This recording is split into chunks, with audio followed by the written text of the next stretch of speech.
айлц юм гүм үү гэдэг асуудлаа бас тайлбар авах дуулцсан гэж байна. Тэгэхээр ер нь та Амбаатарын хэлснээр үнээр тэр бичлэг дээр өөрөө үүсэл байхдаа байсан юм. За ер нь бол одоо энэ 60 тэрбум гэх нэг зүйл одоо гарч ирчээд үнэхээр одоо нийгмийг одоо бухимдуулсан юм үйлдэл болж байна. Өнгөрсөн сонгуулиас хойш өнөөдрийг хүртэл одоо жил хагасын хугацаанд одоо нийгэмд бол дүүлэн дэгдэж байна. За энэний одоо хамгийн том хохирогч нь бол Монгол Ардын нам болоод байгаа. За энэ намын 200 гаруй мянган гишүүд, дээрээс нь 2016 оны сонгуулиуд байна. 2017 оны ерөнхийлөгчийн сонгуульд манай намд сандаа өгсөн сонгогчд бас энэ дээр бас хохирж байгаа.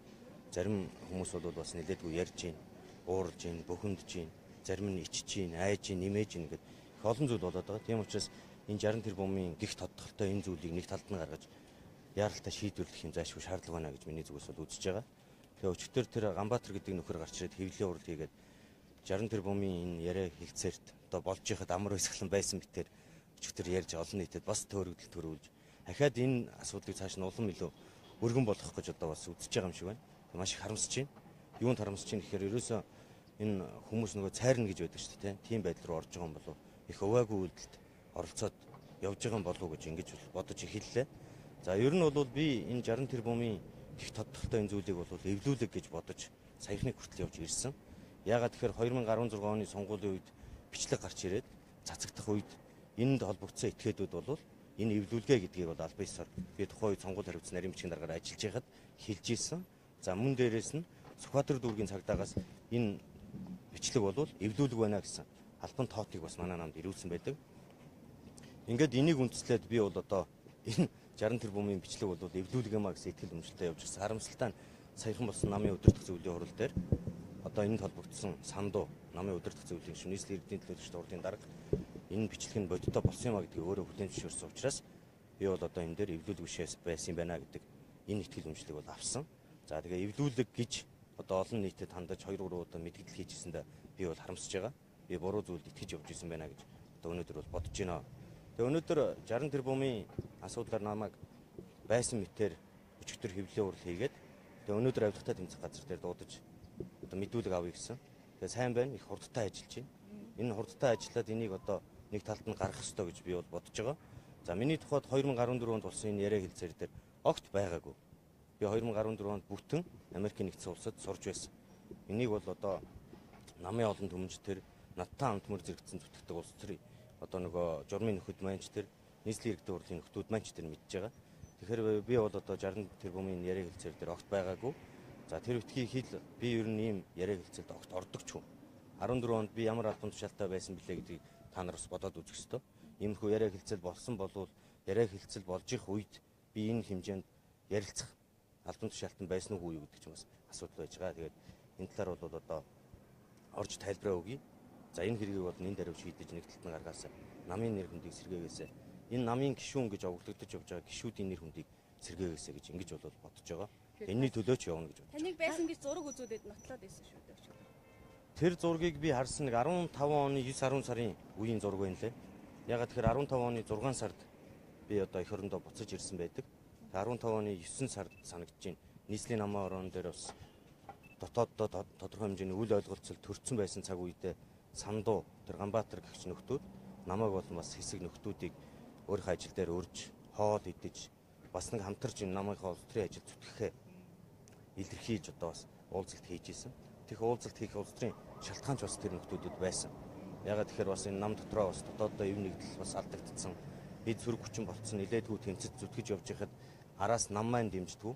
Нийслэлийн иргэдийн хурлын нэг цөөн тооны хідэн төлөөлөгчд одоо эсэргүүцлийн байдлаар одоо үйл ажиллагаагаа явуулж исэн. Тэр үеийг бас та бүхэн сайн санаж байгаа гэж ингэж бодож байна тий. Сая ус өдөр төсөөлийн хурал дээр сандуу өөрөө бас 60 тэрбумын бичлэг болвол эвлүүлэг биш ээ гэдгийг өөрөө хүлээн зөвшөөрсөн гэж байна. Тэгтэл яагаад намын удирдах зөвлөлөөс энэ бол эвлүүлэг гэж шүүхээс үндсэн учраас огцруулах шаардлагагүй гэж үзсэн юм байна гэж байна. Намын удирдах зөвлөл дээрээс огцруулах шаардлагатай гэдэг шийдвэр бол гараагүй шүү дээ.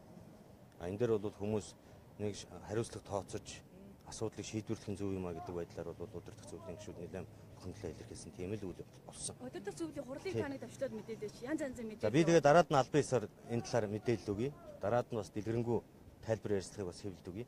Одоо би бас авилгатай тэмцэх газарт орж мэдүүлгээ өгөөд тэгээд Эргэн Ганбаатарыг Монгол Ардын намын гишүүн Эргэн Ганбаатарыг би одоо өөрийн нэр төр талдсан хэмээн үзэж шүүх тандаж байгаа. Тэгэхээр та бас намын нарийн бичгийн дарганы хувьд одоо бас энэ сандууг огцруулах зүйлдэг гэж үзэж байгаа гэж байгаа. Гэтэл одоо нийслэлийн иргэдийн төлөөлөгчдийн хурлаас огцруулах бичигт гар үсэг зурсан боловч бас удирдах зөвлөл бол бас энэ дээр бас хамгаалсан байдалтай байгаад байгаа. Та юу шаарч байна? Та өөрөө намын ерөнхий нарийн бичгийн дарганы хувьд энэ асуудал дээр төвийг сагсан байр суурьтай байх хэрэгтэй байтал шууд нэг талд нь байгаагаа бас илэрхийлээд эхэлдэ шүү дээ. Үүнийг бас зарим хүмүүс ойлгохгүй байх шиг байна л да. Би нийслэлийн иргэдийн төлөөлөгчдийн хурлын төлөөлөгч одоо 3 дахь удаага сонгогдоод явж байгаа. Энэ бол одоо өнөөдөр Монгол Ардын намд итгээд нийслэлийг удирдах авч яваач гэдэг итгэсэн тэр олон 100 мянган сонгогчийн эрх шигшээ асуудал. Энэ дээр би энэ зүйлийг хаагаад халахвчлаад сууж их надад ёс зүйн эрх хэмжээ байхгүй. Тийм учраас би сандууг огцрох ёстой гэж үзэж байгаа. Огцроод өөрөө иргэн сандуугийн хуваар тэр шүүх цагдаагаараа хууль хяналтынхаа байгууллагаар яваад нэр төрөө сэргээгээд гэж давхар ардын намын олон 100 мянган гишүүдийн нэр төрийг сэргээх ёстой гэж үзэж байгаа учраас би тэр огцруулах бичгэн дээр гар үсэг зурсан. За намын ерөнхий нарийн бичгийн дарганы үед мэдээж одоо намынхаа эв нэгдлийг хангаж төвийг сахиж байх байр суурийг илэрхийлэх тэр ёстой хүн гэдгээ би бол өөрөө гүнээ ухамсарлаж байгаа. Би намынхаа удирдах зөвлөлдөрч бас хэлсэн. Ер нь сонгуулиас хойш бол элдв толгой юмнууд маш ихээр хэвлэлээр явж байгаа. Миний талаарч одоо янз янзын зохиосон зохио бичлэгүүд бол маш ихээр явж байгаа. Би бол намын удирдах зөвлөлдөр хийж байгаа эзэдийн бол мэдж байгаа. Гэхдээ би хэвлэл мэдээлэлээр яриад олон нийтэд цацаад та нартай зэрэгцээд намынхаа эв нэглийг алдагдуулахын төлөө үйлдэл хийхгүй. Ярьдаг газар нь ярина. Тэр нь бол бага хурал, тэр нь бол их хурал. Ингэж биднээс одоо энэ намынхаа эв нэглийг хангаж сахиж үлдэх байх. Би бол тийм ухамсарыг гаргана гэдгийг Та ерөнхийдөө сонгуулиар намынхаа эсрэг ажилласан юм уу? Монгол Ардын намын 220 мянган гишүүн хөлтөө хөлтгөж, хөлгүүн мүлгэж энэ сонгуулийн ялтын төлөө зүтгэсэн. 24 цаг ажилласан. Биднээс ажил дээр хонон өнжин хоол нойроо мартан энэ сонгуулийн ялтын төлөө ажилласан. Монгол Ардын намын гишүүдийг нэр бүхийн нөхдүүдийг намын эсрэг ажилласан гэж ярих зүй ёс зүй одоо байх ёсгүй гэж миний хувьд бол бодож байгаа. Энэ намд итгэл үнэмшлээ өгч энэ нам улс орны хөгжлийг манлайлан өдөртөн чиглүүлж явна гэж анх хэлсэн тэр цагаас хойш энэ намын эсрэг нэгч зүйл бодож яваагүй. Магадгүй зарим нэг хүмүүстэй үзэл бодол таардаггүй. Эрх ашиг нийцдэггүй тийм зүйл байхыг бол үгүйсэхгүй.